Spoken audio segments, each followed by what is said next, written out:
because you came into my world from Shane Warne The Musical. Yeah, right. And I went on a double date to that, and I was annoyed that I was having to go.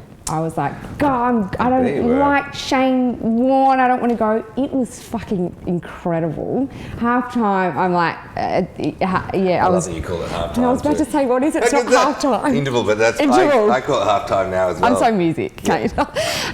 Yeah, interval, I looked to my boyfriend and I'm like, thanks for ringing me. Like it was just so incredible. And that was all you. Like that was so impressive. It was crazy. That was crazy. I mean, what was really weird about that experience was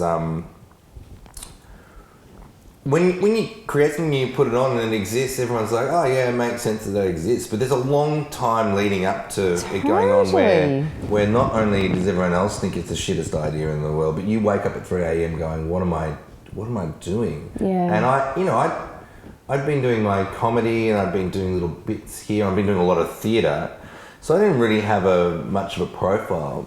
And my wife and I, Lucy, moved to Sydney at the time that I was sort of writing that. She works in advertising and she was working for Saatchi & Saatchi, so we moved to Potts Point. And I just sat in our little apartment with a piano and wrote every day and went completely fucking nuts. Did you? Put on about 20 kilos. Like I probably was drinking about 2 bottles of white wine a day. Really? Oh, so yeah. You wrote that whole thing while you were pissed, essentially? Well, I'd have these rules, I wouldn't start drinking until maybe 3. Right. No,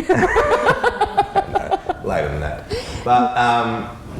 But yeah, and the only person I ever spoke to was Connie, who ran the Potts Point Deli, because I'd go up there and I'd get a coffee. I was the only human I spoke to, and we're still mates actually, but I was like, fat, I wore the same clothes every day and this beard. I remember my manager coming up to Sydney and he hadn't seen me for a few months and he didn't even recognise me in the street. He was like, oh my God, you look like a hobo. Why did you go like that? Did your wife want to touch you during that time? Come to think of it, no. She hasn't touched me in 6 years. It's like grass growing. You don't see it happening. Yeah. I think that we shared the same delusion. She just saw me transform over time, but because she was watching it, it just seemed like it's normal. And it's when somebody hasn't seen you and they gasp that you realise you're a fat guy. Yeah. Like, thank Christ for that. Yeah. But the problem with Shane Warne The Musical, it was a very long writing process. So I went down and down and down and down and down, like a very long way down. And then you come out with this thing and you're like, hey, it's a musical.